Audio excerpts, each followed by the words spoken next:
That's Bitcoin. It's proof of work. You need to work to get down that path. It's not just we print it up and we give it away and we make all these incredibly bad investment decisions. We start wars. We fund the worst elements of society. We have the worst people running the show in our political offices. It's a kakistocracy, which is ruled by the worst.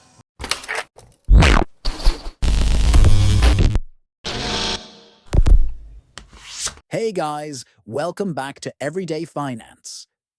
During the time that cryptocurrency market watchers are waiting for the release of the United States Consumer Price Index, CPI, on February 12th, Max Keiser discusses how the topic of easing inflation is becoming an increasingly important one. Marcus Thelen, head of research at 10x Research, is of the opinion that a consumer price index, CPI, that is lower than anticipated could potentially ignite a new rally for Bitcoin. This is particularly true if inflation is revealed to be around 2.7% or 2.8%, rather than the commonly predicted 2.9%. A surprise of this nature would imply that inflation is falling at a faster rate than anticipated, which would lend credence to the narrative that contributed to the surge in Bitcoin prices in January. The market had been preparing itself for a possible third consecutive month of rising inflation at that time, but it was taken aback when the final data remained unchanged at 2.9%. Bitcoin experienced a temporary surge of $10,000 in just a few weeks as a result of this relief, which allowed it to briefly surpass the crucial $100,000 threshold. At this moment, a similar increase in price could once again reignite the enthusiasm of traders, bringing Bitcoin closer to its all-time highs. You see where I'm going with that. Whereas Bitcoin is a virginal birth, it's an immaculate conception, unknown origin. I say it's God hacking his way back into humanity to try to fix our money that we fucked up. He sent his son, 2,000 years ago. We killed him. So now he's like, that didn't work. I'm going to send Bitcoin to straighten these humans out, because he still has an affection for humans. He hasn't abandoned humans yet. But if we fuck up Bitcoin, God will say, you know what? Fuck you. And, I'm not going to forgive you for that whole thing you did to my son. And you know what? Let AI rule your world, and now you're in hell forever. Fuck you. So Bitcoin is the only way to reconnect with God, the only way to reconnect the righteous path, the only way to take our species out of the hellhole that is the information overload that began in the 70s with the introduction of home computing and mass information processing, which goes back to the Industrial Revolution, which there's some pluses and minuses you can associate with that. It's the North Star. It's the blocks, the block height is the ladder to heaven. Okay. It's the ladder to God. So whatever height, the block height now, I haven't checked recently, but I think we're at 800 or 900,000 or something like that. So at some point, you cross over to the Bitcoin singularity, where we as Bitcoin hodlers merge with the cosmic truth about who we are in this universe, the multiverse. And it's that moment that fulfills us, and our search for answers and truth ends. We find it at the end. It's called the Bitcoin singularity. And we become one global consciousness, if you will. And the war ends, violence ends. Remember, Bitcoin demonetizes war and violence because it's unconfiscatable. So the idea of violently trying to seize somebody's assets is mute, because you can't seize anyone's assets because Bitcoin is unconfiscatable. That's why the liberals and the Democrats in the United States, who are warmongers, clearly hate Bitcoin, because they sense that it demonetizes war and violence. And this is what they've been going to, lunch. This has been their source of profits for years and years. So they're very against anything like that, that would take away the free money that allows them to go into start these wars of convenience. And so that's kind of the direction. So it is heading toward a reunion with God. So throughout human history, there's always this idea of a spiritual contact, different religions, Christianity, you know, you are entering the kingdom of heaven through the gates, you know, and they say, I believe, I'm not an expert in the Bible, but there's a phrase in there about the path narrows.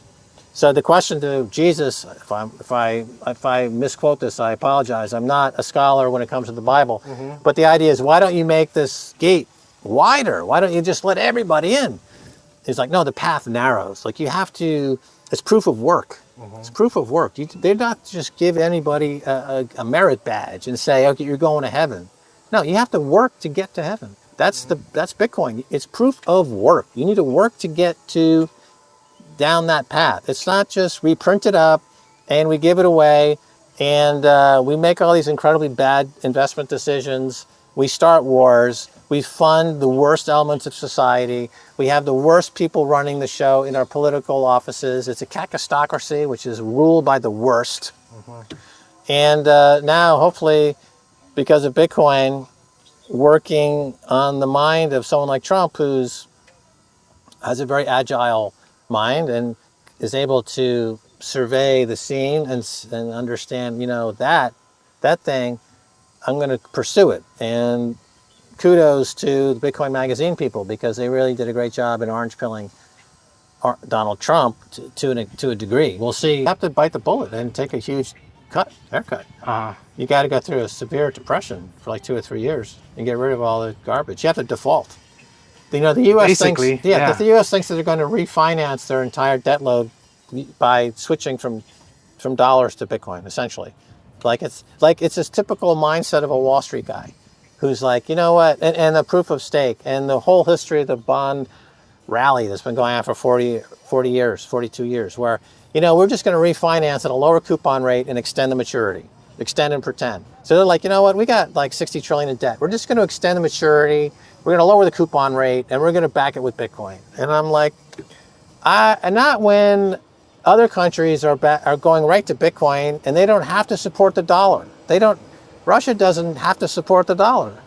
All the BRICS countries are happy to get out of the dollar. Who really wants the dollar? Nobody. You know, it's really on its. So the only way you can do this is if you default on your dollar. You default on your U.S. Treasuries and say, you know what, we can't give you 100 cents on the dollar for a U.S. Treasury anymore. We can give you 30 cents on the dollar, and that's all we can do. And that's the best we can do.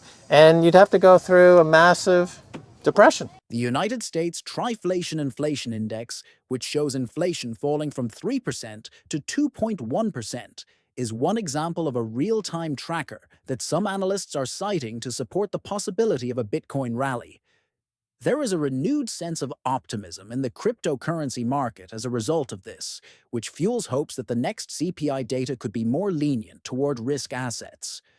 The results of polls that were shared on social media indicate that opinions are divided, with only a slight majority of respondents anticipating an increase in the value of Bitcoin after the release of the CPI cryptocurrency enthusiasts, such as Benjamin Cowan and Michael Van de Poppe, are looking forward to significant movements, and they believe that any positive surprise could pave the way for new all-time highs when they occur.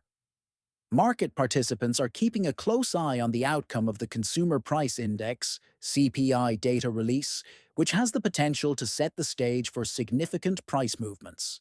When Bitcoin has had this big crashes, there's a lot more chatter about AA because people believed to get caught up in the Bitcoin price movement as being them. And then when it crashes, their behaviors that they were getting out of control accelerate. So that they were maybe borderline alcoholics, they're like become full-blown alcoholics. And then they're like, I need help. Then they go into AA. So it's like during the market crashes, you see the same thing happening. They come in. They're like, you see it out there. I'm struggling.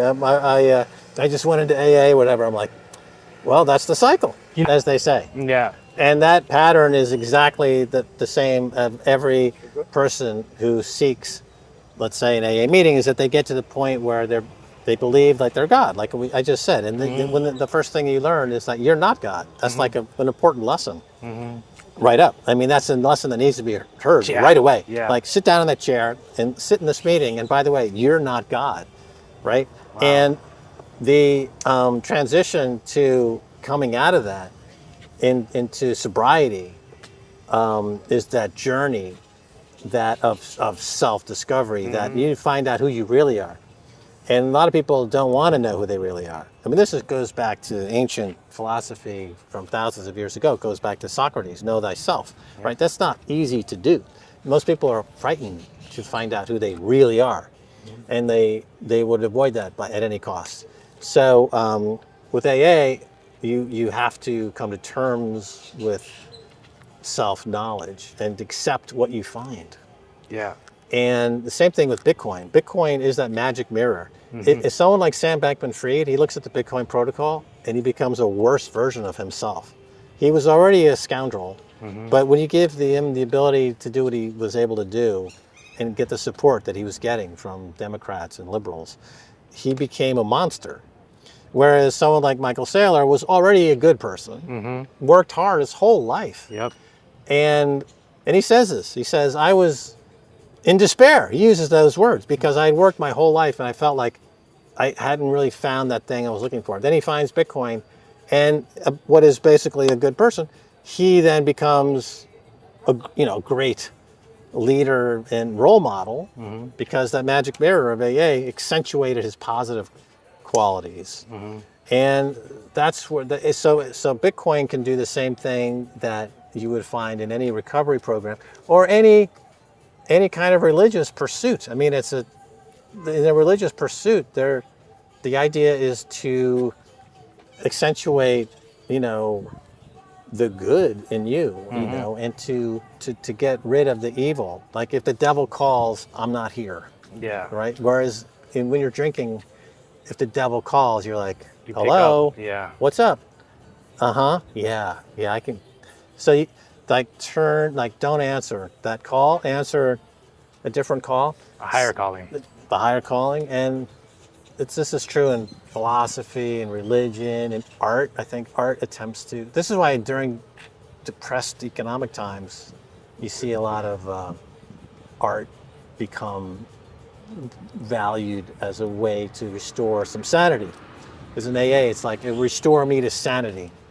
I was essentially insane in my approach. And the threshold to getting into AA, for anyone listening to this right now, perhaps, ask yourself this simple question. Would you consider your life to be manageable? Or is it unmanageable? If you believe that your life has become unmanageable, you're literally not able to function, then you might be a candidate for the program. You might benefit from the program. And you can come and leave anytime you want. I mean, there's no commitment, there's no obligation, there's no leader. Similar to Bitcoin also. Bitcoin, there's no centralized leader. Same thing with AA, it's totally decentralized. Yeah. There's no central leader.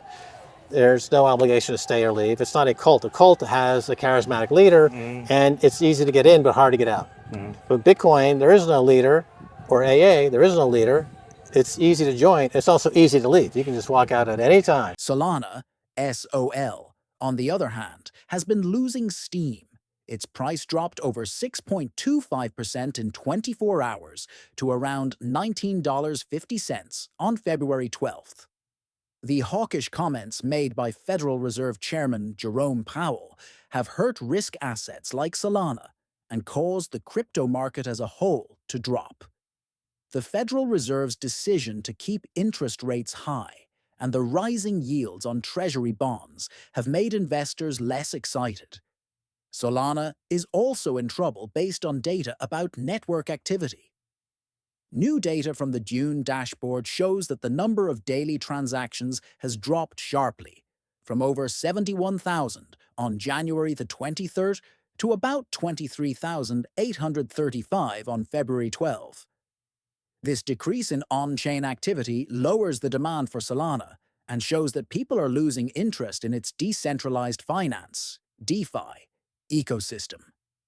Also, the once frenzied MoCoin craze that helped fuel Solana's rallies has died down, with the prices of leading tokens like Official Trump Cheer falling from their high points.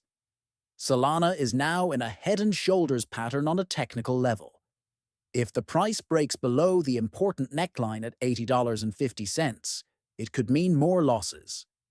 If the price goes down, it could reach as low as $19.21, which is almost 40% less than where it is now. But if Solana can stay above the neckline, it may have a chance to recover. However, it looks like long-term user engagement and good macroeconomic conditions are needed to stop its decline. Like, comment, and subscribe. Thanks for watching.